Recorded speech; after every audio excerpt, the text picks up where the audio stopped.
I took a walk around a Northwest neighborhood yesterday, not the Pearl District, adjacent to the Pearl District, although a neighborhood in which there has been a lot of damage as well.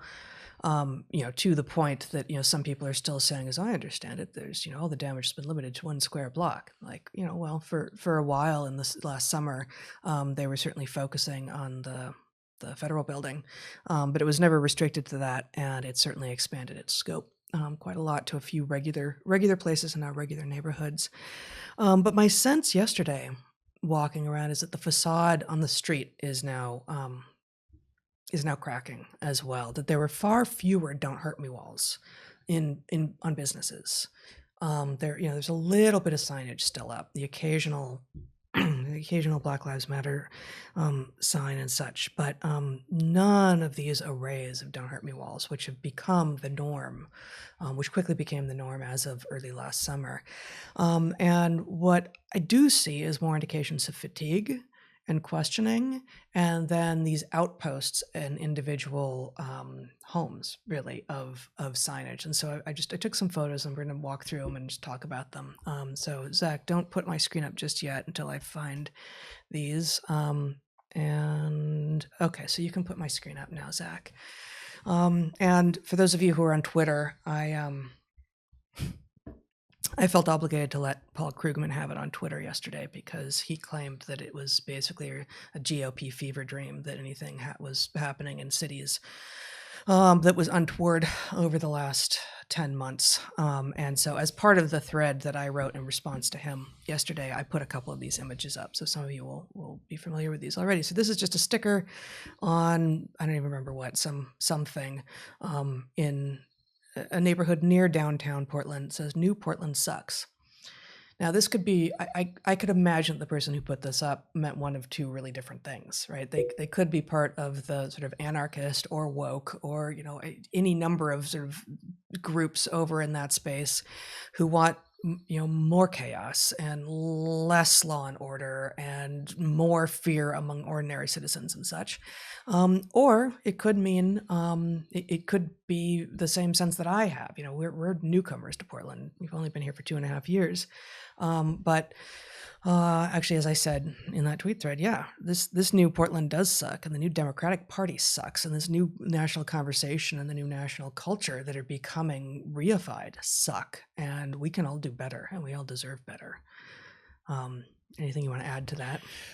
Yeah, I mean, I do think it's these structures, and they urge us on to behavior that is itself appalling. But I agree, it's not us who sucks, it's these structures. A corrupt Yeah. Democratic Party that wants to cynically ride a woke wave, for example, leaves those of us who, would ordinarily find a home in the Democratic Party absolutely homeless. So, that is just a simple fact. And I think increasingly the failure of these institutions for several different reasons, some of them economic, some of them, the political corruption and other such phenomena, that leaves us to erect alternatives, right? There really is only one or maybe two choices. You could recapture these things, which turns out to be very, very difficult for obvious reasons,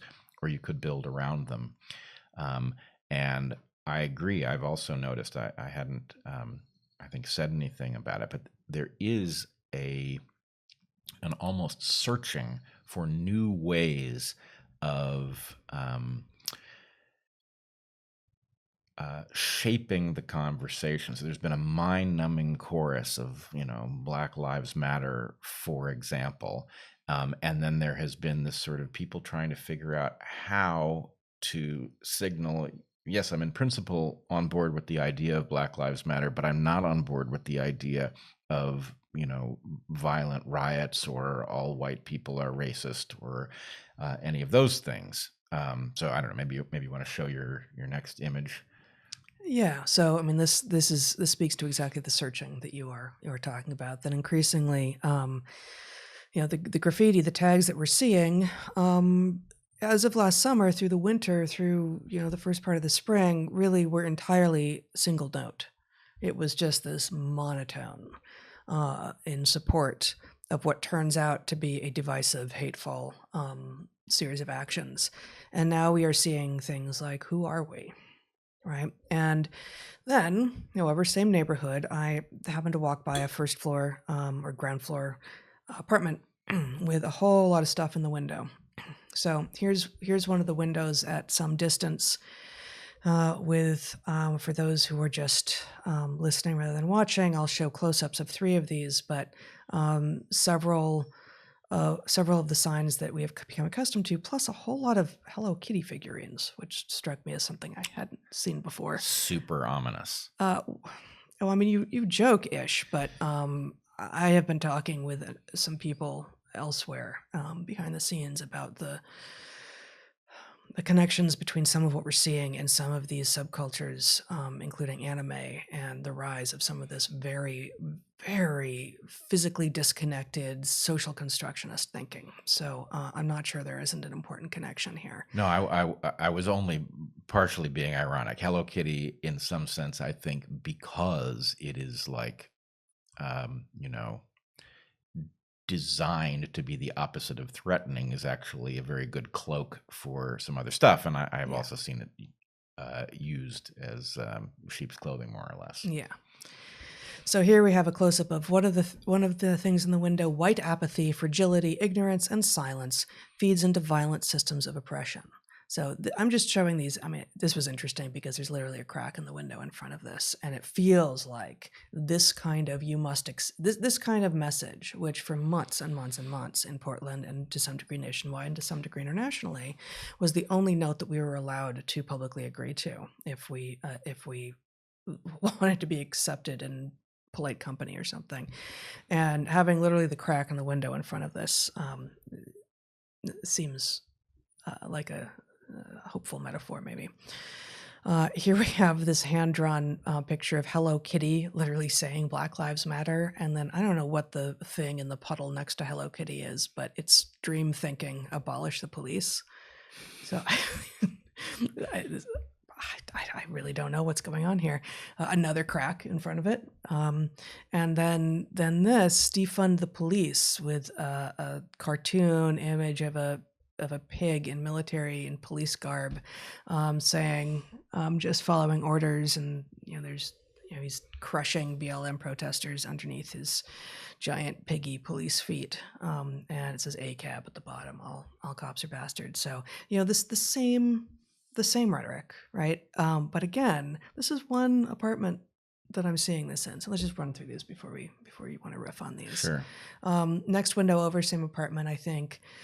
We have defund the police, share the bacon. Queer power, black power, women power, all power to the people. And then protect Black trans lives. Here's a close-up of that one. Just notable here, Black trans lives matter. We spent some time talking about what the heck is trans doing and Black Lives Matter all of a sudden last summer, but I believe, and I didn't actually spend as much time with this as I was hoping to, that there's literally one trans man on here and the rest are trans women, and that's of course consistent with the idea that this that a lot of the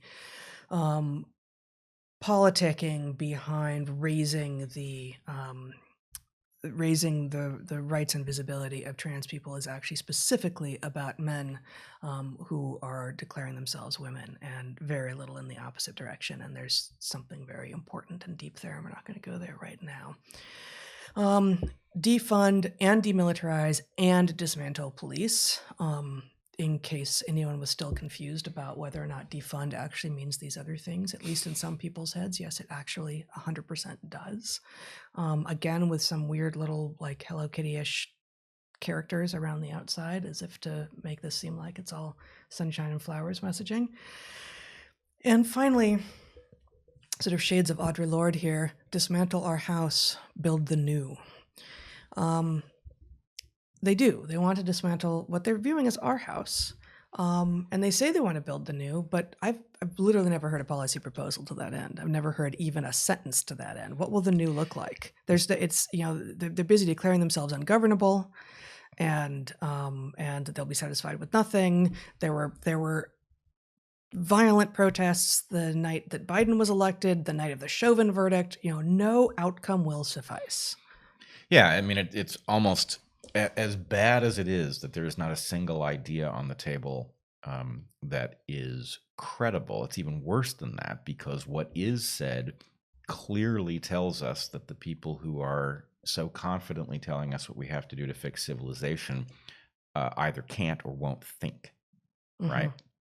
So, for example, the idea that we shouldn't call the police when one teenager is about to stab another, because teenagers have been fighting with knives for forever, and I'm not even sure what the conclusion of that idea is supposed to be. Is it okay that they've been fighting with knives? How true is that? Doesn't any reasonable situation prevent teenagers from fighting with knives? I mean, it's nonsense. Yeah, it's nonsense. But let us just say, again, I'm worried about the death of the counterintuitive, right? So we've talked a lot across heterodox circles about the importance of nuance, and this is really another facet of that same gem, which is the things that make the West great, right? To the extent that they're intuitive, they don't require comment, and everybody else has them as well. To the extent that they are counterintuitive, then we have to hold not only the thing itself, but the explanation for why that thing works, right?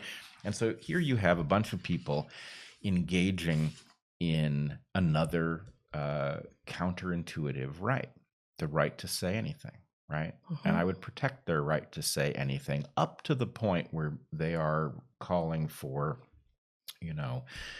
the death of Andy Ngo or the murder of police. And frankly, that reference to Bacon is right on the border, right? But other than that, should they be able to say defund the police? Yeah. Should they be able to say abolish, dismantle? Should they be able to say all white people are racist? Hell yeah, they should be able to say all that garbage. Doesn't make it true, but the point is their right to say that is it comes along with our right to say, here's why that's garbage, right? Here's why that is insane. Here's why, if you believe those things, you don't belong anywhere near the levers of power, because you're going to wreck the ship that all of us are depending on. So in any case, the irony is that the abolish the police movement is also very interested in dictating what can and cannot be said. And to bring this around to where we started, the really interesting thing, they have been very effective at policing speech, right? Not by punishing those who speak, right? They're only a certain amount successful at that. But it's for every person who speaks up and is punished, there are 1,000 who self-censor, right? And so this exploration of, well, okay, I am for that, but I'm not for this other stuff you're saying, right? This attempt to parse the distinction between the fraction of the message that does the heavy lifting and then the payload, right? That exploration is about people waking up to the need to figure out how to say these things. And I wish, frankly, they were being a hell of a lot more courageous about it. But the fact that they're doing the exploration at all is hopeful. And the fact that Mayor Wheeler is recognizing that, in fact, you know what? They're going to say shitty things about him, right? But they're going to say shitty things about him anyway. Oh, yeah. Right? No matter what he does. He cannot appease the mob who literally declares themselves, and I didn't find it, but there are a number of places in the social media feeds of the self-proclaimed anarchists saying we are ungovernable. And I believe they were marching with those signs literally the night of the night that Biden was elected. We are the ungovernable. We are ungovernable. Yep. Burn it all down.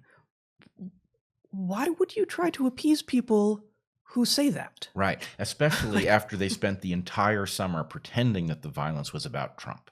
Right. And then the point is, some of us have been saying, no, it isn't. Pretending it was about, and about police violence and all. It wasn't just Trump, of course. Well, I agree. But I mean, in Portland, a lot of it was, Trump sent in the feds. Trump's right. Right. And so the point is, cause and effect were inverted. And, they're going to say terrible things about Mayor Wheeler no matter what. Right.